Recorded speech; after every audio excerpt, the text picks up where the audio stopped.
Gusto mo ba ng pasyalang gaya nito? O nito? Nang ganito. Makisaya kasama ang pamilya.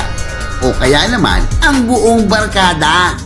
Dahil narito na ang pinakauna at nag-iisang amusement park sa Bicol Region. Pinakauna at nag-iisang amusement park sa Bicol Region. Iriga City Amusement Park.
Iriga City Amusement Park, malapit na sa Iriga.